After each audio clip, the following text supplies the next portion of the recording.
Free fire খেলায় আসক্ত হয়ে পড়ে। আর তার এই ফ্রি ফায়ার গেম খেলার আসক্তির পিছনে ছিল তার কলেজের নতুন বান্ধবী নন্দিতা। এই মেয়েটাই মনিকাকে গেম খেলা শিখিয়েছিল। সে সব সময় তার ভার্চুয়াল শত্রুদের সাথে লড়াই করতে এতটাই ব্যস্ত থাকত যে সে তার আশেপাশের মানুষের সাথে কোনো প্রকার যোগাযোগই করত না। ইদানিং মনিকা ও নন্দিতা দুইজন কলেজে ঠিকমতো ক্লাস করত না। সুযোগ পেলেই তারা ক্লাস থেকে পালিয়ে কলেজের পাশের একটি নির্জন বদ্ধভূমিতে যেয়ে ফ্রি ফায়ার গেম খেলত। কারণ এই বদ্ধভূমিতে সচরাচর কোনো মানুষ আসে না। কোনো এক যুদ্ধের সময় বেশ কিছু মানুষের মৃতদেহ একসাথে এখানে কবর দেওয়া হয়েছিল। আর এছাড়াও এখানে দুই একটি কবর এখনো লক্ষ্য করা যায়। আর আশপাশ অনেক দিনের ঝোপ জঙ্গলে পরিপূর্ণ। তো ওই দিনও মনিকা ও নন্দিতা কলেজের ক্লাস ফাঁকি দিয়ে এই বদ্ধভূমির একটু উঁচু ঢিবি মতো জায়গায় বসে গেম খেলছিল। হঠাৎ আকাশ ঘন কালো মেঘে ছেয়ে গেল, কিন্তু মনিকা ও নন্দিতার সেই দিকে কোনো খেয়াল নেই। তারা এক মনে গেম খেলে চলেছে। যখন খুব জোরের সাথে বৃষ্টি শুরু হলো, ঠিক তখনই যেন তাদের হুঁশ ফিরল এবং তারা দৌড় শুরু করলো কলেজের দিকে।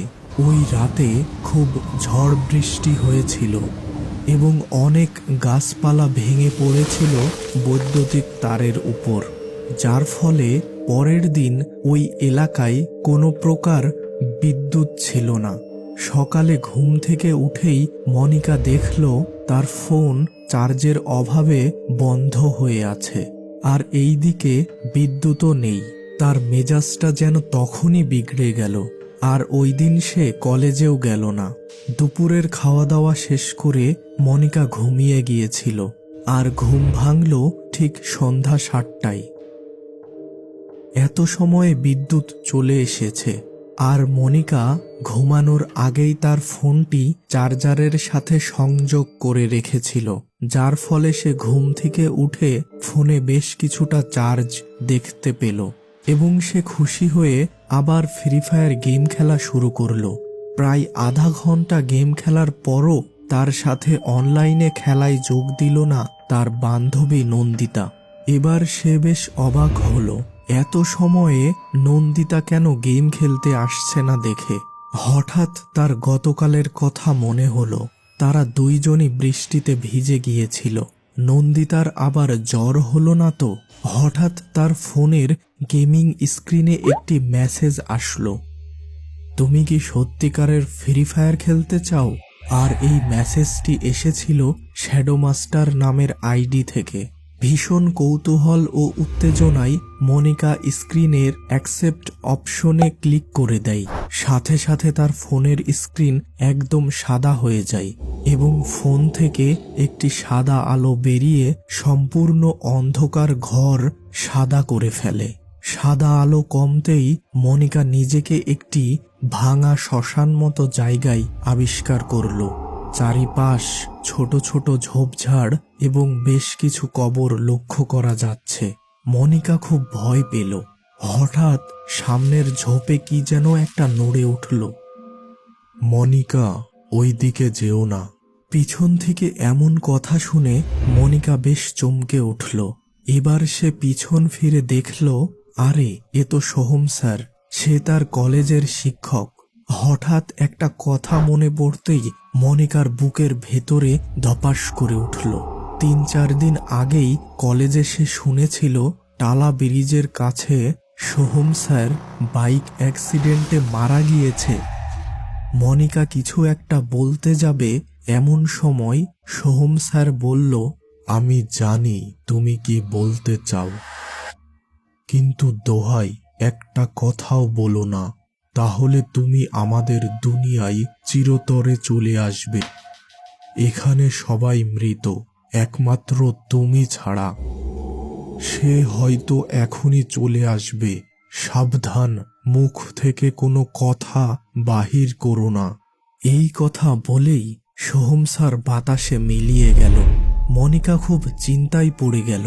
তার সাথে এইসব কি হচ্ছে? হঠাৎ পিছন থেকে আবার সেই ঝোপ নড়ার শব্দ। দ্রুত সে পিছনে তাকালো। আরে, এ তো নন্দিতা। ও এখানে কিভাবে এলো? আর এই রকম ধূসর চাদর মুড়ি দিয়ে আছে কেন? হঠাৎ একটা দমকা হাওয়ায় নন্দিতার গায়ের চাদর উড়ে গেল এবং মনিকা যে দৃশ্য দেখতে পেল তাতে তার শরীরের সমস্ত রক্ত যেন ঠান্ডা হয়ে জমে যেতে লাগলো। নন্দিতার 2 হাত নেই, আর মুখের অর্ধেকটা যেন কোনো প্রাণী খুবলে খেয়েছে।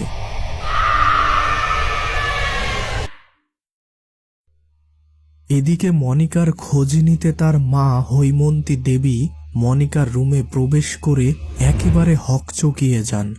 মনিকার চোখে কোনো মনি নেই এবং সে বিছানার মাঝখানে বসে এক মনে বিড়বিড় করে কি যেন বলে চলেছে। মনিকার এই অবস্থা দেখে হৈমন্তী দেবী দ্রুত তাদের সংরক্ষিত গঙ্গা জল ছিটিয়ে দিলেন মনিকার শরীরে।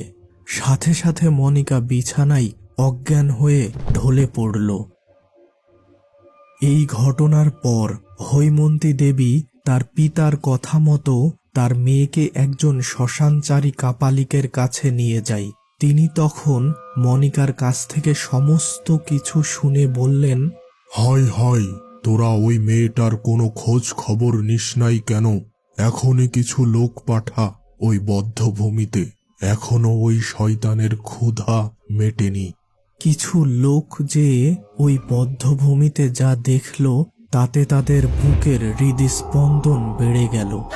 নন্দিতার শেয়াল বা অন্য কোনো জানোয়ারে অর্ধ খাওয়া দেহ ঝোপের মধ্যে পড়ে আছে। কাপালিক এত সময় কোনো কথা বলেনি। নন্দিতার খবর শুনে সে বলল, এমনটাই আমি ধারণা করেছিলাম। তোরা ওই বৃষ্টির দিন বদ্ধভূমির কোনো এক উঁচু ঢিবির উপর বসেছিলি না? আসলে ওইটি ছিল একটা কবর। তোর ভাগ্য জোরে ওই দিন বেঁচে বাড়িতে ফিরেছিলি, কিন্তু তোর বান্ধবীর আর বাড়িতে ফেরা হলো না। এখন তোর বান্ধবীর আত্মা তোকে তার দুনিয়াতে নিয়ে যেতে চাই। গত রাতে তোর পিতা মাতার পুণ্যের জোরে বেঁচে গিয়েছিস। ভালো আত্মারা তোকে সাহায্য করেছিল। পিতামাতার বেশি বেশি খেদমত করিস। আর আমি এই লাল সুতা দিচ্ছি, কোমরে বেঁধে রাখিস। অশুভ শক্তি থেকে তোকে রক্ষা করবে।